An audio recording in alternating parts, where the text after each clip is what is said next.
And I want to be like, yo, give me a mental minute, man. Give me something you're That was seeing, me. you're My bad. feeling, you're noticing that would be a good thing for someone to focus on throughout the week to help themselves grow. I think if you're like, I assume most of us, you're probably on social media quite a bit, especially if you don't trust the mainstream, which seems like we're all part of that at this point.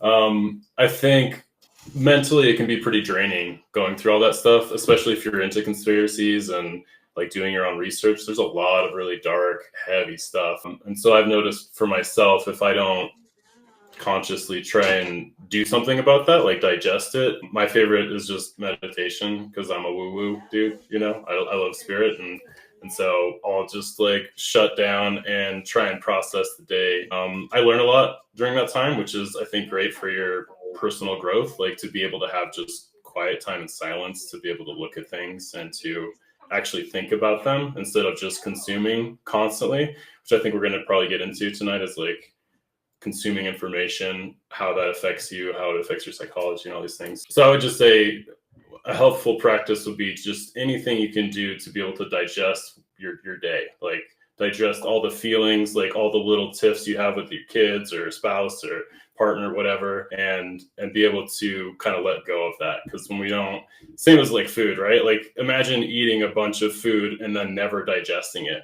If you're just taking in all these emotions, all these thoughts, all these feelings, and you're never digesting it, that shit turns into disease. Like that's cancer. That's literally what that shit is, you know? It's just like a maintenance routine. It's like, you know, washing your body or, you know, feeding yourself, anything like that. Just take care of your psychology. Brad. There we go. Yeah. No, because it's perfect, right? Because like Cosmo's smart and he ties it into what we're doing because he uses the brain thing that he has, and we don't all do that, so I respect it.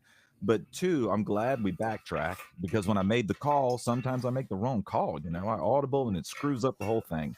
But this one was good because it gives us a lens, right? So like if you're watching, listening, if you're interested, I think that is a good lens to put on the eyes and the ears to see what we're going to talk about tonight.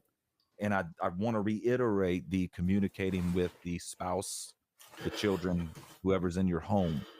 Um, Clean, open communication like that, that'll change the whole life because you're there all the time. And not everybody does that too, especially men. Just be straightforward and honest with it, bro. Like chill out, get over yourself and talk about it. If we Game can be changer. real for just a few seconds, I'm dealing right now with my daughter. I'm talking with my daughter right now about how to get through behavioral issues with other children and how to navigate the complexities of dealing with multiple personalities in and outside the classroom. How do you navigate people saying, oh, your teeth are ugly? Oh, you look like this. Oh, you're weird. Oh, you're that, whatever. And now it's kind of gotten to a point where she wanted to become a people pleaser and just laugh at all these jokes and this and that. And now it's kind of, bullying. But maybe they don't even realize that they're bullying her because she's just accepted it. And now, she's going with the flow. And I've told her it's not that I want her to get physical. Let's not take this in, the totally wrong way. Um, but you do need to stand up for yourself and say, this is my line. This is where I'm at. If you don't respect who I am, then we will have to, maybe cross a line and figure it out. Um, but definitely you have to assert yourself. And this is where I'm at today. I won't take any more and navigate through that. But I really had to just kind of open up to what was happening in her life to even know that that was happening. And I can't stress enough, like, I never would have known the amount of harassment that goes on in her life if I wouldn't have taken, some time throughout the week. And Cashman can vouch to this. There's a lot of times throughout the evening time, I just shut my phone down and he can't get a hold of me. That's because I'm trying to spend time with my family. I have to.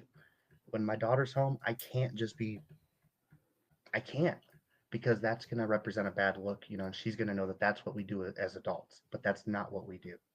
We need to be, cognitive, understanding, and a little bit communicative with each other. And that's what I'm trying to do to her and just show her that respect. Let's talk about it. Let's figure things out. Where are you at? How are we getting there? Where are we going to go? So, yeah, definitely with your kids, with your spouse, with your friends, open up. You're a good dad, dude. That's huge stuff. That's great stuff to do. Just the social world I'm in, not myself.